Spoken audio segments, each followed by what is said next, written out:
সাগরকেদি তোমাকে একেবারে লুকের বাইরে, জেনারেলি এরকম ভাবে তো পাওয়া যায় না, সবসময় দিন দুঃখিনী মা সেজে তোমাকে আমরা শোলক শাড়ির সেটে দেখতে পাই। কিন্তু আমার একটা প্রশ্ন যখন পেলামই তোমাকে এরকম ভাবে, সেটা হচ্ছে যে আমরা শুনতে পাচ্ছি যে শোলক শাড়ির ফ্লোর থেকে আমার কানে এসছে যে তুমি একটি ধারাবাহিকে তুমি কাজ করছো, সেখানে তুমি মৃত, মানে তুমি ছবি হয়ে সেখানে ঝুলছো। তুমি কি সেখানেও কাজ করছো কি করছো না? এটা একটা কি বলি বলতো, একটা মজার ব্যাপার যে তুই যেমন ভাবে শুনেছিস, মানে ঘটনাটা আমিও এইভাবে শুনেছি। এটা নিয়ে আমার একটু ভেবেছি, বলারও আছে, কারণ সেটা হচ্ছে যে আমি ওখানে পাঠ করছি কিনা, আমার ছবি ঝুলছে কিনা, সেটাও আমাকেও লোকের মুখে শুনতে হয়েছে। সেটা শুনে আমিও খুব অবাক হয়েছি। এইটা কিভাবে হলো আমি তোকে একটু বলি। সেটা হচ্ছে যে এই যে ছবিটা ঝুলছে, এটা কিন্তু আমার কোনো রকম পারমিশন নেওয়া হয়নি, বা আমার কোনো রকম কনসেন্ট নেওয়া হয়নি, বা আমি জানিও না। মানে আমার কাছেও ঘটনাটা ভীষণভাবে একটা মিস্টিরিয়াস ব্যাপার, ভীষণ রহস্য। মানে আমি যখন শুনছি, আমাকে বলছে তুমি হয়তো পাঠ করছো, আমি তাদের সঙ্গে তো আমি পাঠ করছি, আমি জানি না, এরকম একটা ব্যাপার হলো। ঘটনাটা কীরকম হয়েছিল, এই প্রজেক্টটা থেকে আমার কাছে একটা প্রপোজাল এসেছিল। প্রপোজাল আসার পরে তারা আমায় বললেন যে একটা ক্যামিও ক্যারেক্টার আছে, খুব কম দিন লাগবে, বোধহয় 3 থেকে 4 দিন।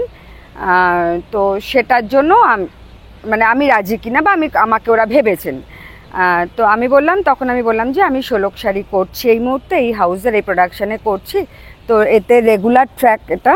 বললো আচ্ছা ঠিক আছে। তারপরে আমি প্রোগ্রামার থ্রু এসেছিলো। তারপরে আমি বললাম কাদের কি বা কে কথা বলবে, প্রোগ্রামারকে বললাম যে তুমি কি সব বলবে নাকি অন্য কেউ কথা বলবে। তখন ও একজনের নাম বললেন, তো আমি তার সঙ্গে সরাসরি কথা বললাম।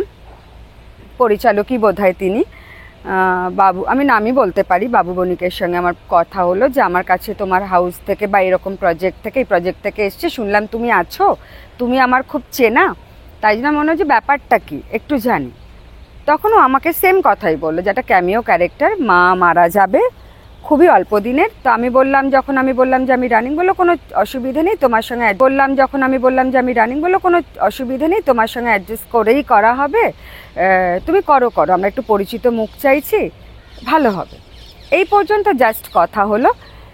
তারপরে দু একটা মেসেজ, আমি তখন বললাম যে আমি যেখানে করছি তাদের তো পারমিশন নিতে হবে, তো তুমি আমাকে ফাইনাল বললে তবে আমি তাদের পারমিশন তাদেরকে জানাবো যে এরকম অফার এসছে, আমি করবো কি না তোমরা বলো। তো এইটুকুতেই থেমে গিয়েছিল, আর কিছু নেই। তারপরে একটা দুটো মেসেজ এলো, দিদি লুক সেট হবে অমুক দিন 2-3বার পিছ হলো। আর আমিও এখানে কনফার্ম না হলে আমি কি করে জানাবো, তাও আমি একটা টেক্সট বোধহয় আমাদের হাউসে দাদাকে করে রেখেছিলাম। তো তারপরে ব্যাপারটা পুরো চেপে গেছে। তা আমি ভাবলাম চলো তাহলে বোধহয় আর ওদের আমাকে দরকার লাগেনি, বা এই ট্র্যাকটাও বা কী ভেবেছে আমি আর কিছুই জানি না। আমি ভাবলাম চলো এই প্রজেক্টটা তাহলে আর হচ্ছে না, আমিও টেনশন ফ্রি হয়ে গেলাম। ওখানেই ধামাচাপা পড়ে গেছিলো, চলো আমারও আর কোনো রকম পারমিশন নেওয়া বা কিছু দরকার হলো না, বোধহয় এরমভাবে শেষ হয়ে গেল। ওখানে চ্যাপ্টার ক্লোজ। কাট টু আমি ফ্লোরে খবর পাচ্ছি, বা আমি বাইরে খবর পাচ্ছি যে আমি নাকি ওতে অভিনয় করছি এবং আমার ছবি ঝুলছে। তো সেটা আমার কি বলবো, খারাপ লেগেছে। তাহলে ছবি তো ব্যবহার হলো, পারিশ্রমিক কি পাওয়া হলো?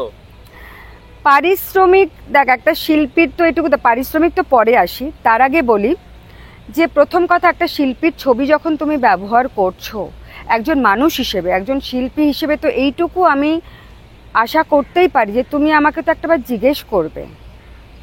সেটাই যখন হলো না, এবং আমি তারপর ওই এখন যেহেতু চ্যানেলে ফেসবুকেতে ক্লিপিংসগুলো ভেসে আসে, বা অনেকে আমাকে বলছে তুমি এটা, আমি যখন তাদেরকে বলছি আমি জানি না, তারা আমার কথা তো বিশ্বাস করছেন না। পারিশ্রমিক তো অনেক দূর আগে। একটা কাজ যখন এরকম একটা সিদ্ধান্ত নেওয়া হচ্ছে একটা হাউস থেকে, আমি তো জানি না কারা নিলেন, কে নিলেন না কারা নিলেন, তবে এটা যখন হলো সেটা তো সবার আগে আসে। আমার কনসেন্ট বা আমার পারমিশন উইদাউট তো করতে পারো না, এইটুকু আমার বক্তব্য। তাদের এগেনস্টে আমার কি বলবো, এটা অভিযোগ নাকি, তাদের এই ব্যবহারটার জন্য আমি যেখানে রেগুলার কাজ করছি তাদের কাছে একটা মিস্টিরিয়াস যে না হয় আমি তো মিথ্যেবাদী হয়ে গেলাম, এটা তো তারা আমায় দিতেই পারেন না করতে, এইটুকু তো করতে পারতেন। আর যদি পারিশ্রমিক বলিস তাহলে অফিসিয়ালি তো সেগুলো আসেই পরবর্তী ক্ষেত্রে, যে আমরা গল্প মেগা সিরিয়ালে কিছু বলা যায় না, তাদের কি কি হচ্ছে আমি কিচ্ছু জানি না। মানে আমি অনেস্টলি এটা বলতে চাই সবার সামনে, তার জন্য যে আপনারা বিশ্বাস করুন এর বিন্দু বিসর্গ কারা পারমিশন নিয়েছেন, কি হচ্ছে, কেন আমার ছবি, আমি কিন্তু কিচ্ছু জানি না। তো সুতরাং আমি জানি না।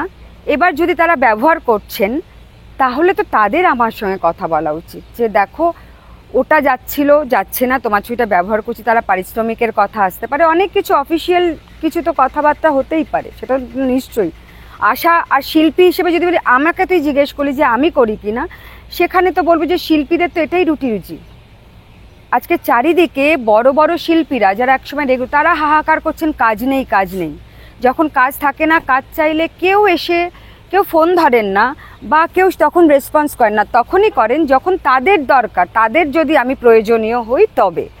তাহলে এটাই যখন একটা শিল্পীর রুচি, আর এবং তুমি রেগুলার আমাকে অফে আমি তোমার ফ্লোরে বাস করছি, তোমার সেটে বাস করছি, তো ওটা তো একটা ক্যারেক্টার। তুমি তো সেই হিসেবে, আমি শিল্পী হিসেবে তো দাবি করতেই পারি, সেটা তো পরের কথা। কিন্তু সবার আগে আমার যে সম্মানটা নষ্ট করলো, আমাকে যে একটা মানুষের কাছে, সবার কাছে একটা যে আমি মিথ্যে প্রমাণিত হলাম, এর দায়টা কে নেবে? এটা আমি কিভাবে বলবো? আচ্ছা, আরো একটা কথা যেটা আমরা শুনতে পাচ্ছি যে 16 সারি নাকি শেষ হয়ে যাচ্ছে, এটা কি সত্যি? মানে তুমি কোনো কিছু কি তুমি জানো, লাস্ট ডেট কবে বা কি কারণে শেষ হচ্ছে? না, সেটা হচ্ছে যে আমরাও যেরকম তোরা শুনিস, তোরা আমাদের আগে থেকে বেশি খবর পাস, আমরাও শুনি, এরকমই শোনা। কারণ এখন যেহেতু প্রোমো আউট আমাদের স্লটের, তো সেটা দেখে আমরাও ভাবছি, কিন্তু একদম অফিসিয়ালি আমাদের কাছে এটা বন্ধ হয়ে যাচ্ছে, অমুক তারিখে বন্ধ হচ্ছে বা কোনো কিছু আমার কাছে অফিসিয়ালি কোনো খবর নেই। স্লট চেঞ্জের কোনো গল্প আছে কি? কিছুই জানি না, সেগুলো তো আমাদের পর্যন্ত আসে না। সেটা চ্যানেল ভার্সেস প্রডিউসার অ্যান্ড হাউসের তাদের মধ্যে কথাবার্তা চলে। যখন যেটা ফাইনাল ডিসিশন হয়ে অফিসিয়ালি ডিক্লেয়ার করা হয় যে এটা হচ্ছে, শেষ হচ্ছে বা স্লট চেঞ্জ হচ্ছে, যাই হোক হোয়াট এভার মেবি, যখন অফিসিয়ালি ফাইনাল ডিসিশন হয়ে অফিসিয়ালি ডিক্লেয়ার করা হয় যে এটা হচ্ছে, শেষ হচ্ছে বা স্লট চেঞ্জ হচ্ছে, যাই হোক হোয়াট এভার মেবি, যখন অফিসিয়ালি আমাদের কাছে ডিক্লেয়ার হয় তখনই আমরা জানতে পারি। তার আগে তো ভাষা কথাটা বলার ঠিক নয়। আমি কিছুই জানি না শেষ হচ্ছে না স্লট চেঞ্জ, মানে আমাদের স্লটে অন্য নতুন সিরিয়ালের প্রোমো আমিও 8-10 জনের মতো দেখতে পাচ্ছি, এর বাইরে আমার কাছে কোনো খবর নেই। নতুন কোথায় আমরা দেখতে পাচ্ছি? নতুন অলরেডি সবার কাছে খবর থাকে, অফার আসে, কিন্তু একটা শেষ না হলে আমিও তাদের কমিটমেন্ট করতে পারি না।